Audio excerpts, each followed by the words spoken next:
Hello बच्चों, पिछले lecture में हम लोगों ने जी की वैल्यू के बारे में पढ़ा था। आज जो हमारा टॉपिक होगा वो फ्री फॉल के बारे में होगा।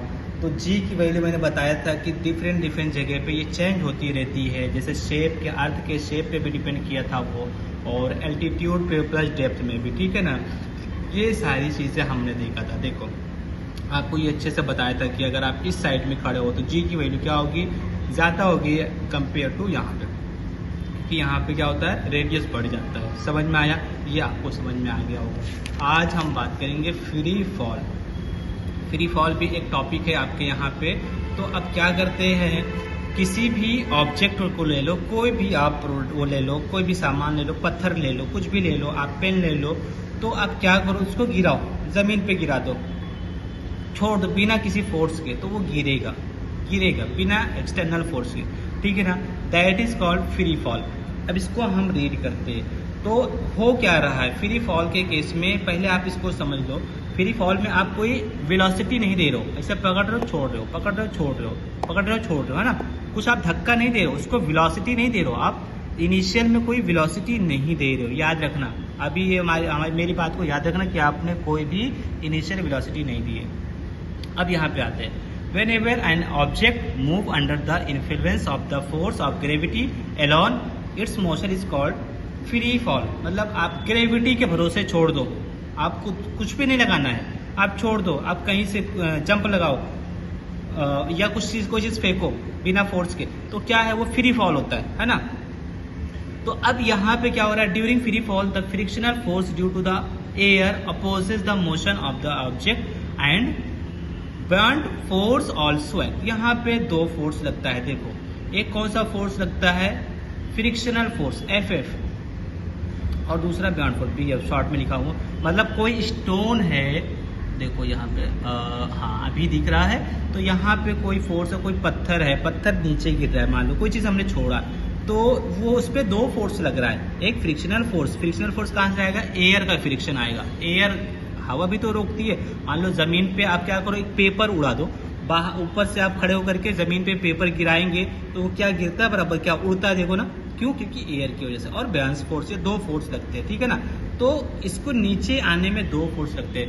तो इससे बाद मुझे एक बात ये समझ में आ रही है कि ये फ्री फॉल तो पॉसिबल नहीं है भाई, ये ऐसे नॉर्मली पॉसिबल नहीं है। तो फ्री फॉल के, क्योंकि वहां पे हवा है, एयर है, ठीक है ना, वो किसी न किसी तरीके से रोकती है आपको। तो हो क्या रहा है, तो इसके लिए हमको एक वैक्यूम चाहिए, एकदम जहां पे हवा भी ना हो। ये कॉन्सेप्ट समझने के लिए वैक्यूम चाहिए, ठीक है ना। तो अब वैक्यूम को चलो ठीक है, नहीं मिलेगा इतना जल्दी, इतना हम लोग कर नहीं सकते, तो इन दोनों फोर्स को हम लोग इग्नोर करेंगे। इन दोनों फोर्स को कर दिया इग्नोर। अब आते हैं न्यूटन बाबा के लॉ पे, तीनों उनके इक्वेशन पे आते हैं। उनके इक्वेशन पे आते हैं तो उन्होंने तीन इक्वेशन दिए थे मोशन के। पहला इक्वेशन उन्होंने क्या दिया था, V is equal to u plus AT या GT, है ना। V is equal to u plus GT। अब हमने बताया था कि आपने इसको कोई फोर्स नहीं लगाया हो, इनिशियल में आप इसे गिरा रहे हो लेकिन इसको कोई फोर्स नहीं लगा रहे हो, मतलब initial velocity U equal to हो जाएगी 0, तो U इक्वल टू हो गई 0, तो बचा क्या, GT बचा, तो V इक्वल टू क्या हो जाएगा, GT। V इक्वल टू क्या हो जाएगा, GT। कब, ये फ्री फॉल का केस है, याद रखिएगा आप। अलग से कोई फोर्स अगर कभी भी बोल दिया फ्री फॉल, तो आपको यही फॉर्मूला लगाना है। दूसरे केस में फिर अगेन यहाँ पे रखो, S equal to UT plus half GT square, ये होता था, ये आपने पढ़ के रखे हो। तो यहाँ पे आप करो, U की वैल्यू रख दो 0, तो ये पूरा टर्म हो जाएगा 0, ये टर्म हो गया 0, तो बचेगा क्या, सिर्फ यही पार्ट बचेगा ना, यही पार्ट बचेगा। तो S इक्वल टू क्या हो जाएगा, half GT square, half GT square. ये सेकेंड फॉर्मूला तैयार होगा। और तीसरा फॉर्मूला क्या था उनका, तीसरा इक्वेशन क्या था, V square equal to U square plus 2GS, ये होता था ना। तो यहाँ पे U मैंने बताया कि U की वैल्यू हो गई 0, तो सिर्फ बचेगा क्या, यहाँ पे V square equal to 2GS बचेगा। तो ये आप फ्री फॉल के लिए तीनों इक्वेशन आप रट डालिए, लिख लीजिए बार बार, यही निकल के सामने आएगा, ठीक है ना। इतना आप समझ गए होंगे। अब हम बात करेंगे, एक और लास्ट टॉपिक है हमारा, वो क्या है, एस्केप वेलोसिटी। जैसे मान लो कि अर्थ की जो ग्रेविटी है उसको हमको क्रॉस करना है। अर्थ की ग्रेविटी को हमको क्रॉस करना है, तो उस किस वेलोसिटी से हम फेंके। मान लो कि आप पत्थर फेंकते हो ना, आप बॉल फेंकते हो तो बॉल ऊपर जाता है फिर नीचे गिर जाता है, ये चीज़ तो आपने नोटिस किया होगा। बॉल ऊपर गया फिर नीचे गिर जाता है। तो किस स्पीड से हम उस बॉल को फेंक दें कि वापस ना आए नीचे, है ना। सवाल ये तो होता है ना कि किस स्पीड से हम उसको फेंकेंगे कि ये नीचे ना आवे। तो उसको हम क्या बोलते हैं, एस्केप वेलोसिटी। जैसे मान लो चंद्रयान या कोई भी हम लोग भेजते हैं यान, तो वो क्या होता है, उसको हम इस स्पीड से भेजते हैं कि वो हमारे अर्थ की ग्रेविटी को पार कर जाए।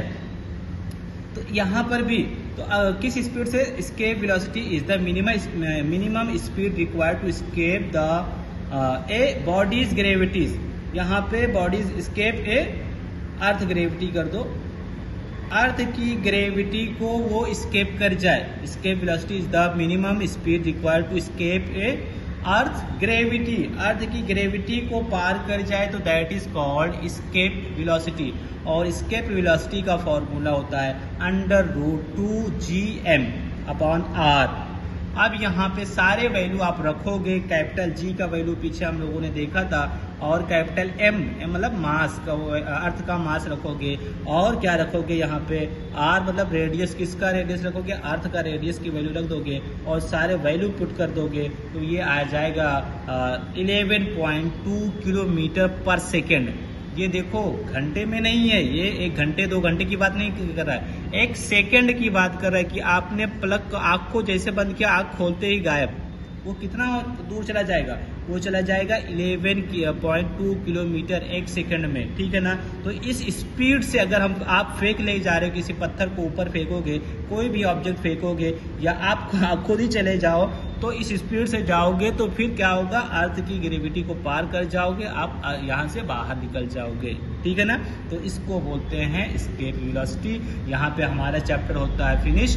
अब हम देखेंगे नेक्स्ट वीडियोस में इसके सारे कैलकुलेशन देखेंगे। तो कैसा लगा ये लेक्चर, ये वीडियो सीरीज कैसी लग रही है, आप कमेंट करो, लाइक करो और शेयर करो, सब्सक्राइब करना ना भूलो। Thank you for watching.